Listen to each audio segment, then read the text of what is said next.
انہوں نے کل رسول اللہ کے روضے پر کھڑے ہو کر جو انہوں نے نعرے بازی کی، اور دنیا میں اگر کسی کو قتل کرنے کا مجھے اختیار دیا جائے نا تو ایک شیخ رشید ہے جس کو میں قتل کر دوں، سمجھ گئے؟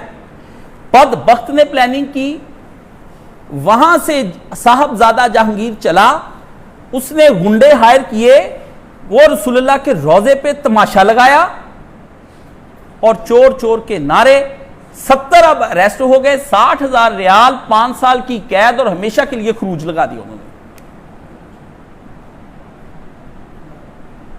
کس کو حق ہے نبی کے روضے پر یہ باتیں کرنے کی؟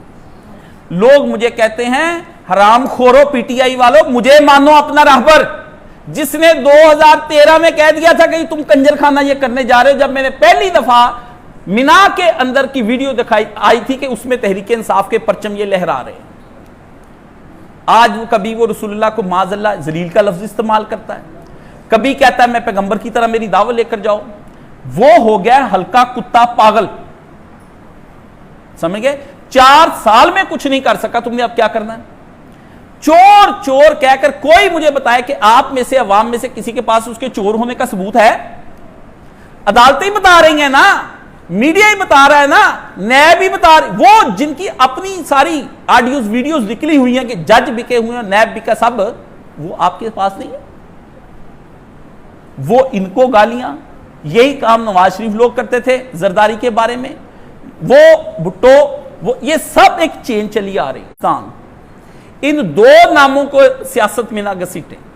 آپ نے اپنا منہ کالا کرنا کرانا ہے، جس جماعت سے جا کے وہ زنا کر لیں جو آپ نے کرنا ہے، ان 2 کو نہ خدا کا واسطہ چھوڑ دیں نبی پاک صلی اللہ علیہ وسلم کو۔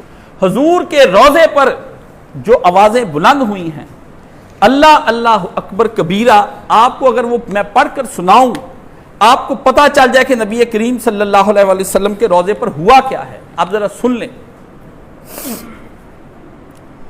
صحابی کہتے ہیں کہ نبی علیہ السلام کے اور دوسرا عمر رضی اللہ عنہ، اللہ اللہ اللہ اللہ، اب ذرا سوچ لے، چھوڑ دے ساری بحثیں۔ کہتے ہوا یہ کہ بنو تمیم کا ایک وفد حضور کے پاس آیا، ان میں سے ایک اقرع بن حابس نام کا سردار مشورہ چل رہا تھا جو بنو مشاجع سے، وہ دوسرے نے کسی دوسرے کا مشورہ دیا، نافع کہتا مجھے اس کا نام یاد، اس پر ابو بکر عمر نے ایک دوسرے کی مخالفت کی۔ ابو بکر نے عمر سے کہا تمہارا مقصد میری مخالفت ہے؟ عمر نے کہا میرا ارادہ آپ سے اختلاف کرنے کا نہیں ہے۔ اس بات چیت میں فرتفت اصواتہما، دونوں کی آوازیں بلند ہو گئیں اور آیت اتر آئی یا ایھا الذین آمنوا لا ترفعوا اصواتکم، ایمان والو اپنی آوازیں نبی کے ہاں اونچی نہ کرنا، کہیں تمہارے ایمان برباد نہ ہو جائے اور تم کو پتہ بھی نہ چلے۔ عبداللہ بن زبیر کہتے ہیں اس آیت کے نازل ہونے کے بعد حضرت عمر اتنا رسول اللہ صلی اللہ علیہ وسلم سے آہستہ بات کرتے کہ حضور کو ضرورت پیش آ جاتی کہ عمر تم کیا کہہ رہے ہو، اتنا آہستہ آواز۔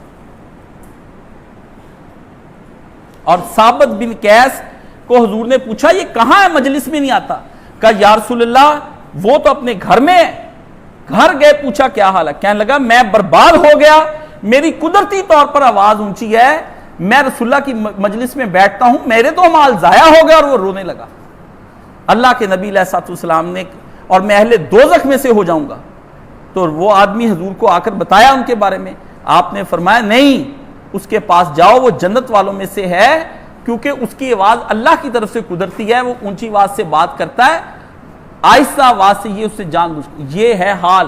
ابھی رسول اللہ کے روضے پر دونوں یہ آیت ابھی بھی لکھی ہوئی ہے، اگر آپ آیت سے اپنے اور چیزوں سے فارغ ہو کے بھی اس کو پڑھ لیں تو، اور وہ دونوں بندے رسول اللہ کے اس وقت آس پاس لیٹے ہوئے ہیں جنہوں نے اس آیت کے مصداق یہ جملے کہے تھے۔ یہ ہے پوری بے ایمانی اور دھوکے کے ساتھ آپ کر رہے ہیں۔ میں جس چیز اور جس فتنے سے آپ کو متنبع کر رہا ہوں آپ کو بچ جانا چاہیے۔ میں یہ بات کہتا ہوں، میں آج للہ فی اللہ کہتا ہوں کہ اس شخص سے میرا بغض جاری ہے جو اس اقدام کو مستحسن کرتا ہے یا اس کی کوئی تعویل کرتا ہے، میری اس سے جنگ ہے۔ وہ میرا اپنا بھائی، باپ، بیٹا کوئی ہو، میں 100 لعنت اس کے منہ پر بھیجتا ہوں۔ مجھے اپنے نبی سے عزیز کوئی شے نہیں دنیا کے اندر، بس سمجھ گئے؟ ایک شیعہ یوتھیا ہے، بڑا عالم ہے، اس سے لکھا کہ نہیں ان کو میں نے کہا یزید کو بھی برا نہ کہنا، اس سے بھی مدینہ شریف گرا دیا تھا، اس کو دوبارہ برا نہ کہنا، یہ بھی نہ جاتے وہ بھی نہ کرتے، کسی کے باپ کا ہے روضہ رسول صلی اللہ علیہ وسلم، امت کا مشترکہ ورثہ ہے، وہاں نبی کے علاوہ آپ کو کسی اور کا خیال آ گیا نا آپ مشرک ہو جائیں گے۔ اللہ کے گھر میں اللہ کا خیال اور روضہ انور پر سے رسول اللہ کا خیال، بس